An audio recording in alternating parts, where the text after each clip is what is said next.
Ya, syubhat ini datangnya dari mana? Dari syaitan. Syaitannya dua jenis. Ada jenis jin dan ada jenis manusia. Ini siapa tahu ada yang nggak tahu lagi pembagian syaitan. Jangan sampai marah lagi, kok kita manusia disebut syaitan juga. Betul ya, di antara manusia itu ada yang syaitan.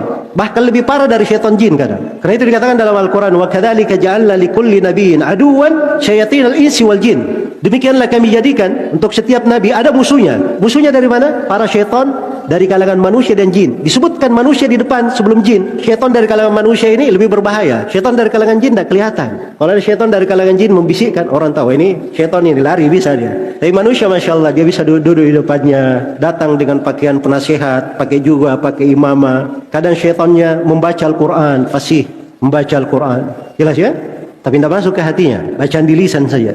Ini syaitan manusia.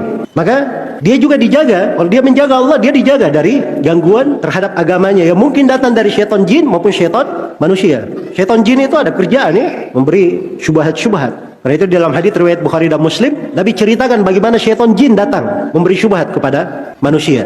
Iya. Jadi katakan oleh Nabi sallallahu alaihi wasallam dalam hadits Abu Hurairah riwayat Bukhari dan Muslim, ya'ti syaitanu ila ahadikum. Syaitan datang kepada salah seorang di antara kalian. Dia berkata, "Man khalaqas sama?" Siapa yang mencipta langit? Masya Allah, pertanyaannya bagus ya. Tanya, siapa yang mencipta langit? Syaitan tanya seperti itu, dijawab, ya Allah lah yang menciptakan. Baik, syaitan tanya lagi, "Man khalaqal ard?" Siapa yang menciptakan bumi? Jawab lagi, ya Allah yang menciptakannya. Terus syaitan bertanya, siapa yang menciptakan ini, menciptakan itu? Terus dia jawab, Allah yang menciptakannya. Baru setelah itu syaitan kasih syubhat. Kalau begitu siapa yang menciptakan Allah? Itu syubhatnya apa? Syaitan. Bagaimana menghadapi syubhat syaitan ini? Jangan pakai syubhatnya syaitan dari kalangan manusia juga. Itu ada syubhat dari kalangan syaitan manusia menjawab syubhat seperti itu. Mau tahu syaitan dari kalangan manusia? Itu orang-orang filsafat. Ada syubhat dari kalangan syaitan manusia menjawab syubhat seperti itu. Mau tahu syaitan dari kalangan manusia? Itu orang-orang filsafat. Ya kalau mereka ditanya seperti itu, katanya kalau syaitan bertanya seperti itu, maka balas sama syaitan. Kalau begitu siapa yang menciptakan Allah? Jelas ya?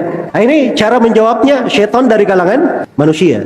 Tapi kalau ingin petunjuk Nabi, Nabi mengatakan, siapa yang mendapati dirinya dimasuki syubhat seperti itu, kata Nabi sallallahu alaihi wasallam, "Falyaqul amantu billah." Hendaknya dia berkata, saya beriman kepada Allah. "Wal yasta'id billahi minasyaitonir rajim." Kemudian dia berlindung kepada Allah dari syaitonir rajim. Dia berkata, "A'udzubillahi minasyaitonir rajim." Kemudian yang ketiga, "Wal yantahi." Hendaknya dia berhenti. Jangan dia gubris, jangan dia layani. Itu petunjuk Nabi. Kalau syaitan dari kalangan manusia itu tadi, dia suruh melayani syaitan. Mau sampai mana dia melayani syaitan? Syaitan ini sudah hidup ribuan tahun. Kamu baru lahir tahun kemarin.